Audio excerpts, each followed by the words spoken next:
Hai semuanya, berjumpa kembali lagi bersama saya yaitu di Berbagi Cerita. Kita akan membahas tentang sesuatu hal yang sepele yang biasanya kita lakukan atau kita pernah menjadi korbannya, yaitu sesuatu hal yang tidak mengenakan dan ini biasanya orangnya ini tidak sadar. Yang pertama yaitu mengeluh. Mengeluh sesuatu hal yang sangat tidak menyenangkan menurut saya dan mungkin teman-teman juga bisa merasakan. Orang kita bisa mengeluh tapi ada tempat dan waktunya. Jangan sering-sering mengeluh, cukup mengeluh dalam hati atau seseorang yang benar-benar kamu percaya dan itu jangan keterusan. Karena nanti yang buat kamu curhat itu juga mempunyai masalah sendiri. Mungkin kadang waktu atau selang waktu tidak apa-apa. Yang kedua yaitu menunda pekerjaan. Sesuatu hal yang perlu ditunda-tunda itu sebenarnya bukan memperingan tapi lebih memberatkan. Sesuatu hal yang menumpuk nanti tanggung jawab atau menyelesaikan juga semakin banyak. Mulai sekarang kerjakan apa yang bisa, cicil-cicil sedikit-sedikit tidak apa-apa, yang penting jangan menunda. Kalau kamu saat itu lagi tidak ada keinginan atau mood kamu masih berantakan, coba lihat sejenak, atur waktu dan jadwalkan. Nanti sudah ada waktunya, bisa kamu tidak bisa, itu sudah persetujuan kamu dan jadwal kamu akan lebih mudah untuk memulainya. Yang ketiga yaitu scroll sosmed yang berkepanjangan atau tidak ada tempat yang pas. Maksudnya tempat yang pas kita coba uraikan. Scroll sosmed dengan tujuan untuk kita merefresh otak, menambah pengetahuan, atau bisa untuk mencari hiburan, itu memang sesuatu hal yang wajar. Dan sekarang itu semua orang mempunyai smartphone, semua orang bisa menggunakan, bahkan waktu untuk menggunakan sosmed itu banyak banget, lebih dari apa yang kita angankan. Tidak apa-apa memakai sosmed bila untuk bekerja, bila untuk sesuatu hal yang bermanfaat. Tapi hindari saat menggunakan sosmed itu waktu kita mengobrol, waktu kita diskusi tanpa mencari referensi, kita buka sosmed, ataupun kita waktu luang menghabiskan waktu dengan buka-buka sosmed yang tidak ada tujuan jelasnya. Di sosmed itu banyak banget yang namanya penawaran atau beranda FYP for you page buat kamu, mulai dari spot, edukasi, hiburan, gosip, sampai sesuatu hal yang ada baik dan buruknya. Kamu harus bisa menyaring dan harus bisa algoritmanya apa, kita sadar. Kamu sering buka tentang edukasi, berandamu juga banyak edukasi, tentang negatif juga akan negatif. Isilah sosmed itu sesuatu hal yang bermanfaat, begitu pula waktu gunakan jika waktu yang bermanfaat. Kurang-kurangi scroll sosmed jika waktu kamu sudah kelamaan atau kamu sudah penat.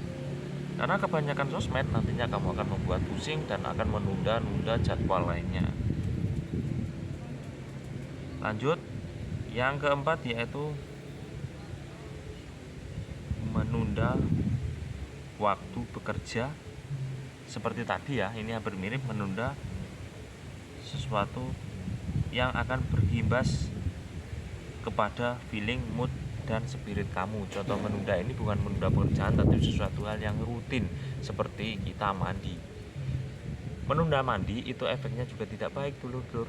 Nah, salah satunya mood, feeling, atau spirit kamu akan berubah. Usahakan mandi sesuai jadwal.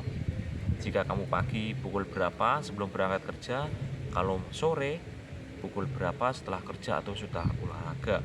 Karena yang mandi ini sangat berpengaruh pada badan kita. Yang pertama membuat kita bersih, membuat kita jauh dari penyakit, pencegahan, atau lainnya. Yang namanya juga mandi itu membuat kita bersih dan badan segar sekaligus pikiranmu. Jadi mulai sekarang, ayo usahakan mandi. Kalau bila kotor juga harus ganti baju. Sering-seringlah bersih diri, karena kebersihan itu sangat mendukung kamu di segala apapun. Bersih di badan kamu, bersih di ruangan kamu, lingkungan sekitar, dan lainnya. Isi waktu luangmu daripada scroll sosmed, lebih baik bersih-bersih, karena bersih-bersih ini sangat bermanfaat dan membuat kamu fresh. Oh, tapi saya ini malas, pekerjaan ini malas. Semuanya malas itu bisa diatasi kalau kita terbiasa atau tidak menunda-nunda.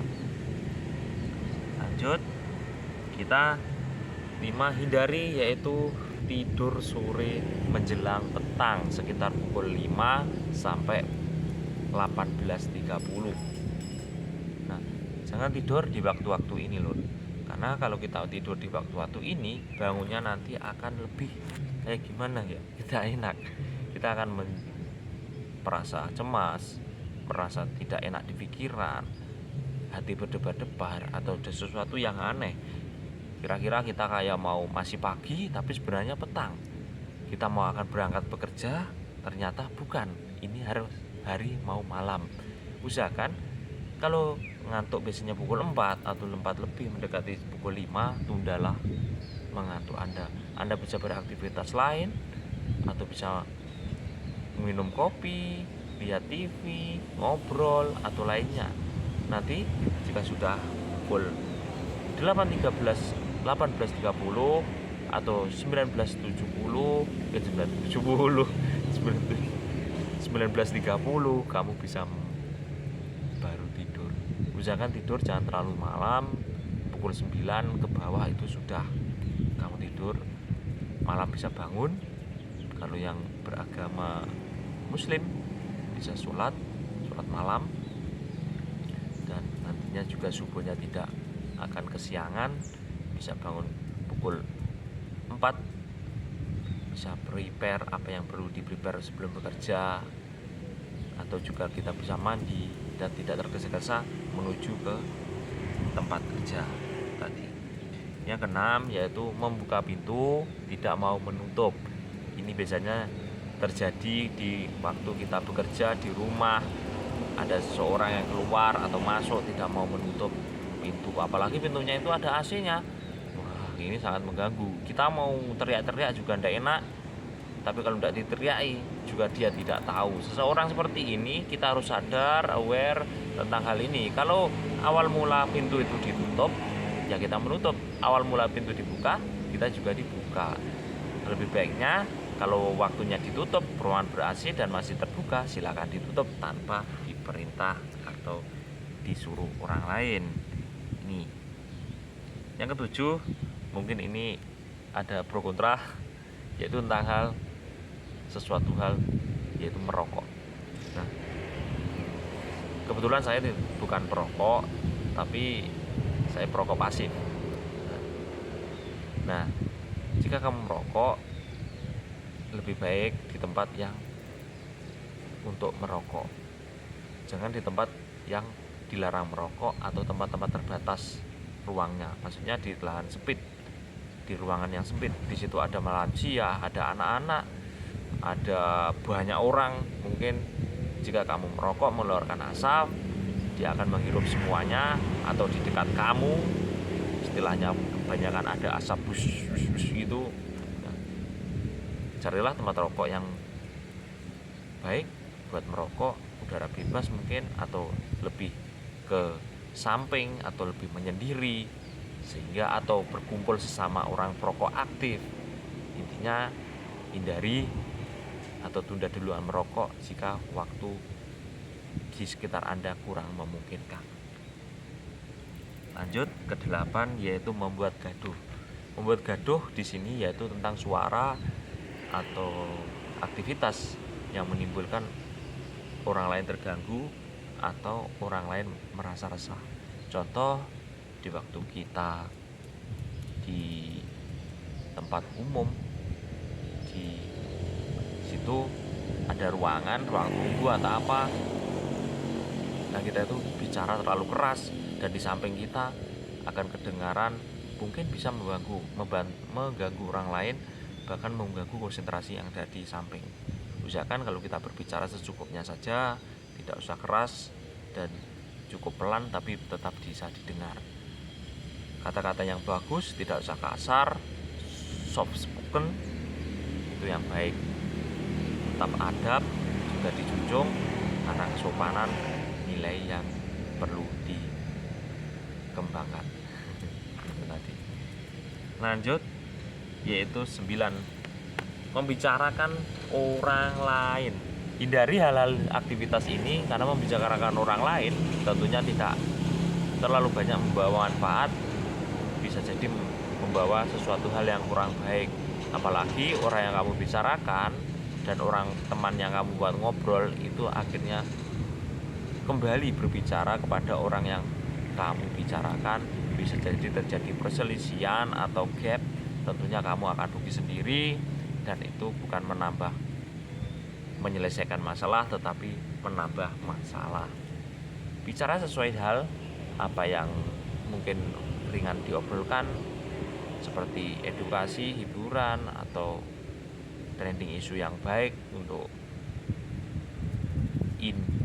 kamu, supaya kamu lebih menambah wawasan atau menambah ilmu, gitu aja. Kurangi atau hindari sesuatu hal yang membicarakan orang lain yang membuat orang lain itu bisa tersinggung. Semua orang mempunyai kesalahan, semua orang mempunyai cerita, tapi tidak harus semuanya dibicarakan. Begitu teman-teman. Lanjut, yaitu 10 suka merintah atau merepotkan orang lain. Buat kamu yang suka itu, yang suka minjem-minjem, suka nebeng, tidak apa-apa sih, minjem nebeng sekali waktu atau itu darurat. Tapi kalau keseringan, kita tidak tahu sesuatu itu bisa jadi membuat orang lain itu merasa kurang nyaman atau merasa dirugikan. Suatu contoh, kamu sering pinjam sepeda motor.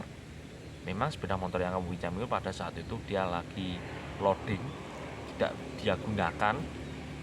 Tapi pada saat kamu gunakan, beberapa selang waktu dia akan membutuhkan, tentunya dia akan berbicara, ngobrol sama kamu, diminta untuk kendaraannya dikembalikan, juga dia masih ada rasa sungkan.